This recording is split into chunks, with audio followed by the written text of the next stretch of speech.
BTTH की एक और न्यू वीडियो में आपका स्वागत है। पिछले एपिसोड में हमने देखा था कि xiao yan का ग्रुप फॉलन स्टार पेविलियन वापस लौट आया था क्योंकि xiao yan के पास अब बोधी हार्ट था। तो xiao yan cultivation and breakthrough करने के लिए एक केव में चला जाता है, पर इतने में profound sky sect hall of soul के साथ अलायंस बनाकर फॉलन स्टार पेविलियन के बेसिस के ऊपर अटैक कर देता है। फेंग जुनजी इस बारे में याओ लाओ को इन्फॉर्म कर रहे थे कि तभी उनको एक बूम की आवाज आती है और अब आगे एपिसोड स्टार्ट होती है और हमें दिखाया जाता है कि फॉलन स्टार पेविलियन में चारों तरफ अफरा तफरी फैल गई थी। फॉलन स्टार पेविलियन के ऊपर जो डिफेंस फॉर्मेशन लगा हुआ है उसमें लगातार धमाके हो रहे थे। डिसाइपल्स कहने लगते हैं कि सभी को खबर पहुंचाओ कि हमारे ऊपर हमला हो गया है और जल्दी से डिफेंस तैयार करो। मेन हॉल के डिसाइपल्स को फॉर्मेशन के फ्रंट में पोजीशन लेने के लिए कहा जाता है, जिसके बाद हमें याओ लाओ और उसकी पूरी टीम को दिखाया जाता है जो कि अब फ्रंट लाइंस में पहुंच गए थे। यहाँ मुकिन याओ लाओ से कहती है कि सेक्ट मास्टर की सभी डिसाइपल्स को इन्फॉर्म कर दिया गया है और सारे एल्डर्स भी पोजीशन ले चुके हैं,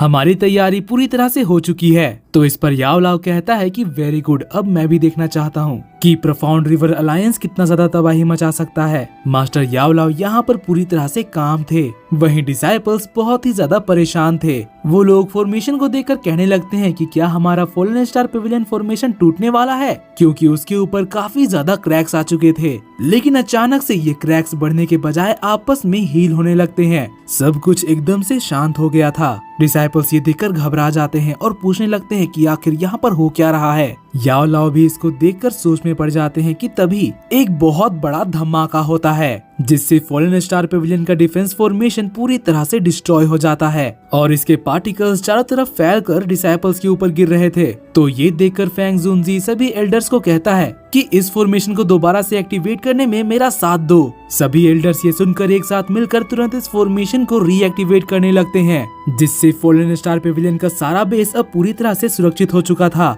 मगर प्रोफाउंड रिवर अलायंस का अटैक अब तक रुका नहीं था। भले ही फॉर्मेशन उनके अटैक को रोक रहा था, मगर डिसाइपल्स अब भी ये देखकर घबरा रहे थे। तभी याओ लाओ को आसमान में कुछ नोटिस होता है। वो समझ जाता है कि अब वो लोग आने वाले हैं, इसीलिए वो तुरंत सभी को इस बारे में वार्न करता है। फिर हमें दिखाया जाता है कि आसमान में एक एक करके कई सारे फॉर्मेशंस बनते हैं। ये प्रोफाउंड रिवर अलायंस था। होल ऑफ सोल और प्रोफाउंड स्काई सेट के वॉरियर्स यहाँ पर पहुँच चुके थे। फिर हमें पीछे से किसी के कदमों की आहट आती है। याओ लाओ पहचान जाता है कि ये तो तियानमिंग है। तियानमिंग यहाँ पर याओ लाओ से कहता है कि इतने समय के बाद आखिर हमारी मुलाकात हो ही गई। बताओ तुम कैसे हो, कहीं तुमने मुझे मिस तो नहीं किया।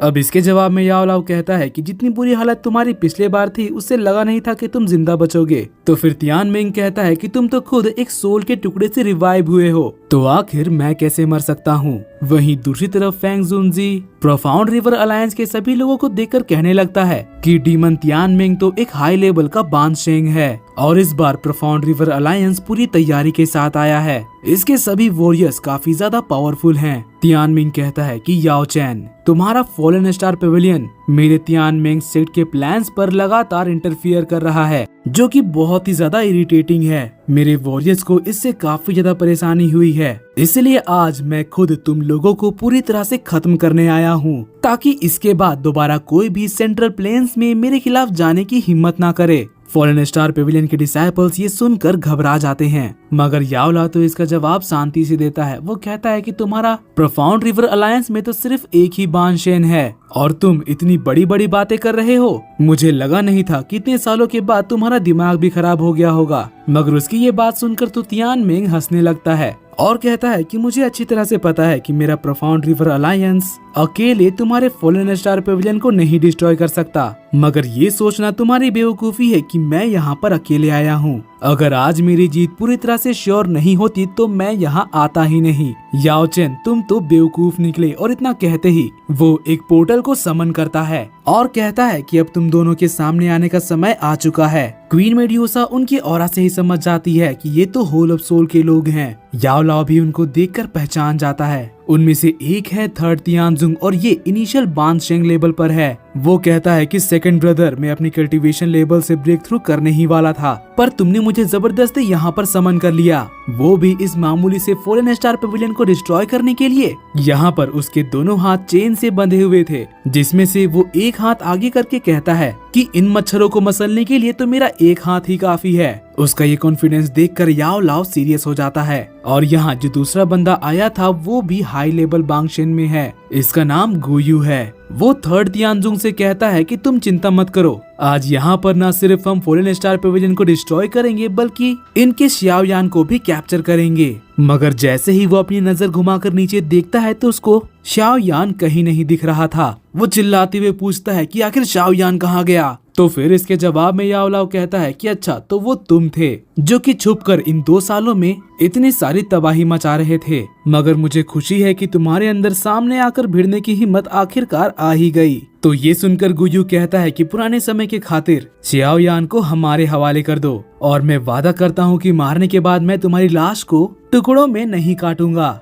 अब इस पर याओ लाओ कहता है कि अगर तुम वॉर ही चाहते हो तो यही सही, और उसके साथ साथ यहाँ पर सभी लोग फाइट के लिए तैयार हो जाते हैं। यहाँ तक कि डिसाइपल्स भी मैदान में उतरने के लिए तैयार थे। वहीं तियानमिंग तो ये चीज देखकर कहने लगता है कि तुम सब बेवकूफ हो, आज फॉरेन स्टार पेविलियन की मौत पक्की है, इस जगह को आज मैं खून से रंग दूंगा। और इतना कहने के बाद अपनी आर्मी को अटैक करने का ऑर्डर देता है। सभी ग्रुप्स अपने अपने फॉर्मेशन के इस्तेमाल से फॉरेन स्टार पेविलियन के डिफेंस फॉर्मेशन के ऊपर अटैक कर देते हैं। डिसाइपल्स ये देखकर अटैक के लिए तैयार हो रहे थे, मगर याओ लाओ उन्हें रोक देते हैं और कहते हैं कि अभी भिड़ने की कोई जरूरत नहीं है, शुरुआत में इन्हें अपनी एनर्जी वेस्ट करने दो, क्योंकि फेंग जुनजी और एल्डर्स के बदौलत डिफेंस फॉर्मेशन लगातार हील होते जा रहा था। तियानमिंग भी डिफेंस फॉर्मेशन की स्ट्रेंथ देखकर हैरान हो गया था, क्योंकि न तो याओ लाओ कुछ कर रहा था और न ही क्वीन मेड्यूसा। तियानमिंग कहता है कि जरूर इस डिफेंस फॉर्मेशन के अंदर कुछ प्रोफाउंडिटी है, मगर मुझे समझ में आ चुका है कि इसको डिस्ट्रॉय कैसे करना है। और फिर वो उन दोनों से कहता है कि चलो हमें इस फॉर्मेशन के कोर को डिस्ट्रॉय करना है।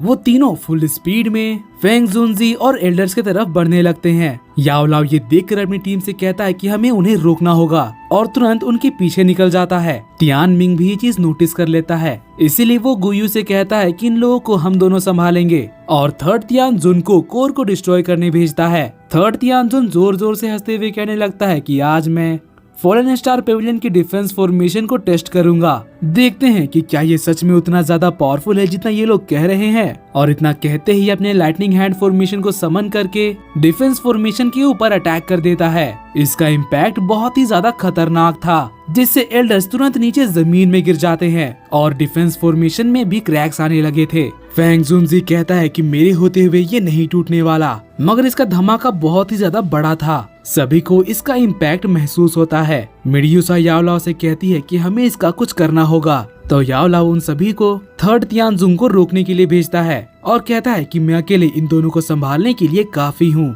मगर वो दोनों तो ये चीज देखकर हंसने लगते हैं।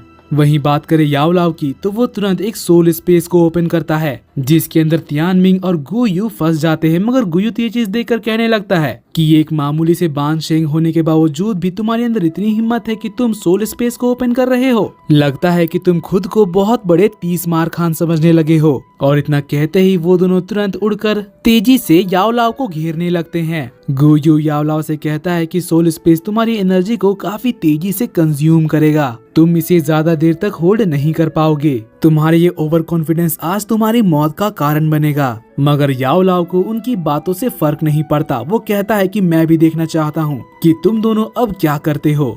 और इतना कहते ही वो यहाँ पर अनलिमिटेड क्रिस्टल पिलर्स को एक्टिवेट कर देता है, जिससे गुयू और तियानमिंग को तेजी से उड़ने में प्रॉब्लम होने लगती है। फिर तियानमिंग कहने लगता है कि गुयू तुम्हारी सोल पावर तो सच में स्ट्रॉन्ग है और साथ में तुम्हारी हिम्मत भी, क्योंकि तुमने 2 बानशेंग को अपने सोल स्पेस के अंदर बुला लिया है, जिसका सीधा सीधा मतलब होता है सुसाइड करना। तुम्हारे ये बेवकूफी भरा सपना कभी पूरा नहीं होगा। और इतना कहते ही वो याओ लाओ के ऊपर अटैक कर देता है, मगर ये तो बस याओ लाओ की परछाई थी। याओ लाओ कहता है कि कौन मरेगा और कौन जिएगा उसका नतीजा हमें थोड़ी देर में ही पता चल जाएगा। और इतना कहते ही वो तुरंत उसके पीछे टेलीपोर्ट होकर उसके ऊपर अटैक कर देता है, मगर तियानमिंग तो उससे बचकर भाग निकलता है। वो यहाँ पर उड़ते हुए तेजी से बहुत दूर निकल गया था, मगर याओ लाओ तो अपने मिरर्स की मदद से एक ही सेकंड में उसके सामने आ जाता है और कहता है कि क्या बस इतने से ही तुम्हारी हवा निकल गई। तभी वहाँ पर गुयू आ जाता है और 10,000 सोल लोग टेक्निक से याओ लाओ के ऊपर अटैक कर देता है। इस टेक्निक से वो यहाँ पर चारों तरफ याओ लाओ के क्रिस्टल पिलर्स को तोड़ रहा था, मगर उसके इस हथियार को चारों तरफ से याओ लाओ पकड़ लेता है। गुयू परेशान हो जाता है क्योंकि उसका ये लेजेंडरी टेक्निक एक ही सेकंड में फ्लॉप हो गया था। याओ लाओ फिर तुरंत उसके ऊपर बुद्धा पाम टेक्निक से अटैक कर देता है, जिससे वो क्रिस्टल पिलर्स पर टकराते हुए काफी दूर जा गिरता है। उसकी हालत अब बहुत ही ज्यादा खराब हो चुकी थी और साथ ही तियानमिंग की भी, क्योंकि यहाँ पर जितने भी क्रिस्टल पिलर्स थे उन सब में अब याओ लाओ नजर आ रहा था। मतलब उन दोनों के भागने के लिए अब कोई जगह नहीं बची थी। वहीं दूसरी तरफ हमें दिखाया जाता है कि थर्ड तियानजुन के अटैक से वो तीनों बहुत ही ज्यादा घायल हो चुके थे। थर्ड तियानजुन कहता है कि तुम तीनों तो एक साथ मिलकर भी मेरे एक हाथ को नहीं रोक पा रहे हो। तुम्हारी हालत इतने में ही खराब हो गई तो अब तुम लोग और क्या ही कर सकते हो। इसलिए बेहतर यही होगा कि तुम सब हार मान जाओ, फिर मैं तुम्हारी मौत आसान बना दूंगा। मगर क्वीन मेड्यूसा हार मानने वाली नहीं थी। वो ऊपर बादलों में जाकर एक लाइटनिंग अटैक करती है और अब वो हेवनली पाइथन में ट्रांसफॉर्म हो जाती है,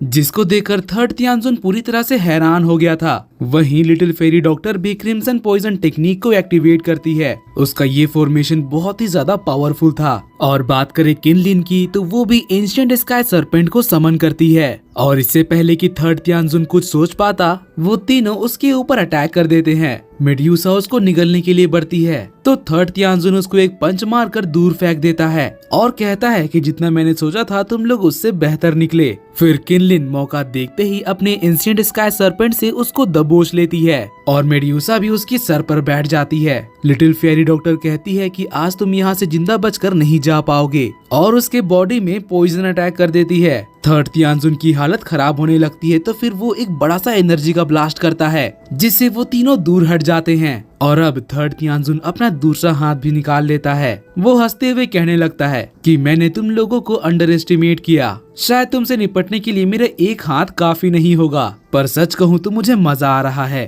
पर अब मुझे सीरियसली फाइट करना होगा। और इतना कहते ही उनके ऊपर अटैक करने पड़ता है। वहीं दूसरी तरफ याओ लाओ के सोल स्पेस में वो दोनों पागल हो रहे थे। अपने सामने आने वाले सभी क्रिस्टल पिलर्स को वो तोड़ते जा रहे थे, मगर चाहे वो जितने भी पिलर्स क्यों ना तोड़ ले, उसकी जगह एक नया पिलर तुरंत आ जाता था। गुयू भी ये सेम चीज बार बार देखकर परेशान हो चुका था। तियानमिंग तो कहने लगता है कि इतने बड़े सोल स्पेस को मैनिपुलेट करना जरूर बहुत मुश्किल होगा। आई एम श्योर तुम अपनी लिमिट पर अब पहुंचने ही वाले होगे। और इतना कहते ही वो यहाँ पर मल्टी टोर्नेडो टेक्निक को एक्टिवेट कर देता है। उसका ये तूफान आसपास के सभी क्रिस्टल पिलर्स को तोड़ देता है। याओ लाओ का पूरा सोल स्पेस अब खाली हो चुका था, मगर तभी उनके पीछे एक क्रिस्टल पिलर आता है, जिसके अंदर से याओ लाओ निकलकर उन दोनों के ऊपर अटैक कर देता है, जिससे वो लोग घायल होकर दूर गिर जाते हैं। वहीं बात करें याओ लाओ की तो उसको भी इस इम्पैक्ट से डैमेज होता है। गुयू ये चीज तुरंत नोटिस कर लेता है और तियानमिंग से कहता है कि याओ लाओ अभी कमजोर हो चुका है, तो उसके ऊपर अटैक करने का ये सबसे बेस्ट मौका है। और इतना कहते ही वो पर्पल फ्लेम्स को समन करता है। तियानमिंग भी रेड डीमन स्कल्स को समन करके पर्पल फ्लेम्स के साथ कॉम्बाइन कर देता है, जिससे यहाँ पर क्रिम्सन स्कल फॉर्मेशन बनता है। उन दोनों का ये अटैक बहुत ही ज्यादा पावरफुल था। वहीं दूसरी तरफ थर्ड तियानजुन से वो तीनों हार जाते हैं और डिफेंस फॉर्मेशन के ऊपर हेवनली पाइथन के जोर से गिरने की वजह से उसमें छेद हो जाता है। वो तीनों बहुत ही ज्यादा घायल हो चुके थे। फेंग जुनजी ये देखकर परेशान हो जाता है। वो डिफेंस फॉर्मेशन को हील करने के लिए अपनी पूरी ताकत लगा देता है, मगर जैसे ही उसकी नजर थर्ड तियानजुन के ऊपर पड़ती है जो कि तेजी से उनके तरफ बढ़ रहा है, तो फिर वो खुद उसको रोकने के लिए बढ़ता है, मगर थर्ड तियानजुन के अटैक से उसकी हालत खराब हो जाती है, जिसके साथ ही फॉलन स्टार पेविलियन पर लगा हुआ डिफेंस फॉर्मेशन टूट जाता है। तभी एक डिसाइपल कहने लगती है कि अब तो यहाँ पर हमारे सारे बेसिस के डिफेंस फॉर्मेशन टूट रहे हैं। प्रोफाउंड रिवर अलायंस के लोग तो ये चीज देखकर फॉलन स्टार पेविलियन के ऊपर हमला बोल देते हैं। देखते ही देखते ये पूरी जगह बर्बाद होने लगती है। डिसाइपल्स भी इस अटैक से नहीं बच पाते। काफी सारे डिसाइपल्स की इस रैपिड अटैक में मौत हो जाती है, मगर एल्डर्स और डिसाइपल्स अब ये चीज ज्यादा देर तक बर्दाश्त नहीं करने वाले थे। वो लोग तुरंत उनके ऊपर अटैक करने बढ़ते हैं। भले ही उनके नंबर्स प्रोफाउंड रिवर अलायंस से कम थी, मगर उनके दिल में जोश ज्यादा था। मुकिन उन्हें रोकने की कोशिश करती है क्योंकि इतने सारे लोगों से भिड़ना मौत को गले लगाने के बराबर था, मगर वो लोग रुकने वाले नहीं थे। प्रोफाउंड रिवर अलायंस के लोग तो ये चीज देखकर हंसने लगते हैं और कहते हैं कि क्या अब ये मच्छर हमें मारेंगे, और फिर अपने साथियों से कहते हैं कि जल्दी से इनको ऑल आउट कर दो। तो फिर वो सब मिलकर 9 हेवेंस थंडर प्रिजन फॉर्मेशन को एक्टिवेट करते हैं। उनका ये फॉर्मेशन बहुत ही ज्यादा बड़ा था जो कि फॉलन स्टार पेविलियन को पूरी तरह से घेर लेता है। इसमें से लगातार पावरफुल थंडर स्ट्राइक्स हो रहे थे जिससे टकराकर डिसाइपल्स की बॉडी जलकर राख होते जा रही थी। मुकिन को समझ ही नहीं आ रहा था कि आखिर अब वो करे तो करे क्या। एक एक करके यहाँ पर सारे डिसाइपल्स मरते जा रहे थे। मुकिन का पैर वहीं फ्रीज हो चुका था। तभी तियान हाओजुंजी आकर उसे यहाँ से ले जाता है और अब याओलाओ के सोल स्पेस में भी क्रैक आने लगता है और इसके कुछ ही देर बाद वो पूरी तरह से डिस्ट्रॉय हो जाता है। याओलाओ उन दोनों के अटैक से घायल होकर नीचे जमीन में गिर जाता है। उसकी हालत बहुत ही ज्यादा खराब हो चुकी थी। डिसाइपल्स और फेंगजुंजी उनकी ये हालत देखकर परेशान हो जाते हैं और अब यहाँ पर जितने भी लोग बचे थे वो सब बहुत ही ज्यादा घायल हो चुके थे। प्रोफाउंड रिवर अलायंस के लोग उनको चारों तरफ से घेर लेते हैं और फॉलन स्टार पेविलियन को पूरी तरह से खत्म करने के लिए अटैक फॉर्मेशंस को एक्टिवेट करने लगते हैं। तियानमेंग कहता है कि आज तुम सबके मरने का दिन है और अपने साथियों को अटैक करने का ऑर्डर देता है। एल्डर्स और याओलाओ ये देखकर घबरा जाते हैं। वो इसको रोकना तो चाहते थे मगर उनका शरीर साथ नहीं दे रहा था। तभी कुछ एल्डर्स आकर सेक्ट मास्टर याओलाओ को प्रोटेक्ट करने लगते हैं। जितने भी डिसाइपल्स थे वो सभी घायल होने के बावजूद भी अपने मास्टर को बचाने के लिए बढ़ते हैं। तियानमेंग ये देखकर कहने लगता है कि चाहे कितने भी मच्छर क्यों ना आ जाए वो कभी भी हाथी को नहीं गिरा सकते हैं।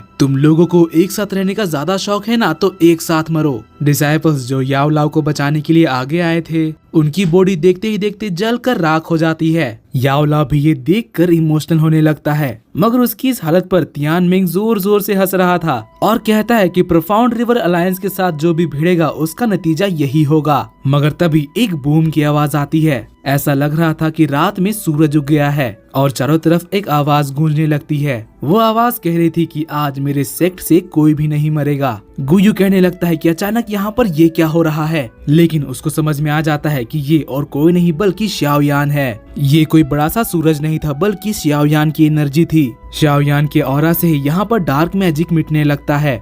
शाओयान एक ही सेकंड में फ्लेमिंग टोर्नेडो अटैक से प्रोफाउंड रिवर अलायंस की पूरी आर्मी को जलाकर राख कर देता है और वो तीनों तो इससे डरकर पीछे भाग जाते हैं। शाओयान अब फॉलन स्टार पेविलियन का डिफेंस फॉर्मेशन दोबारा एक्टिवेट कर देता है। शाओयान के ऑरा से ही गुयू समझ जाता है कि ये तो दाओ शेंग लेवल पर पहुंच चुका है। डिसाइपल्स भी उसको देखकर पहचान जाते हैं कि ये तो यंग मास्टर शाओयान है। फाइनली वो लौट आए। वहीं शाओयान को देखकर लिटिल फेरी डॉक्टर, मेड्यूसा और बाकी सभी के मन में होप जाग जाता है। शाओयान का ट्रांसफॉर्मेशन देखकर यहाँ पर सबके होश उड़ जाते हैं। दाओ शेंग बनने के बाद उसकी ऑरा बहुत ही ज्यादा पावरफुल हो चुकी थी। वो तेजी से उड़ते हुए प्रोफाउंड रिवर अलायंस के सामने आ जाता है। उसका स्पीड आग झपकने से भी तेज था। उसके गुजरने से आसमान में भी आग लग जाता है। शाओयान अब फाइनली बैटलफील्ड में पहुंच चुका था। पर दोस्तों इसी के साथ आज का ये एपिसोड यहीं पर खत्म होता है। अगर आपको ये एपिसोड पसंद आए तो प्लीज वीडियो को लाइक कर देना और नीचे कमेंट्स में ये बताना कि आपको क्या लगता है कि इस फाइट में कौन जीतेगा, शाओयान या फिर प्रोफाउंड रिवर अलायंस। और हाँ, जाने से पहले चैनल को सब्सक्राइब करके बेल नोटिफिकेशन भी ऑन कर लेना ताकि जैसे इसका नेक्स्ट एपिसोड आए तो आपको सबसे पहले पता चल जाए। तब तक के लिए थैंक्स फॉर वॉचिंग।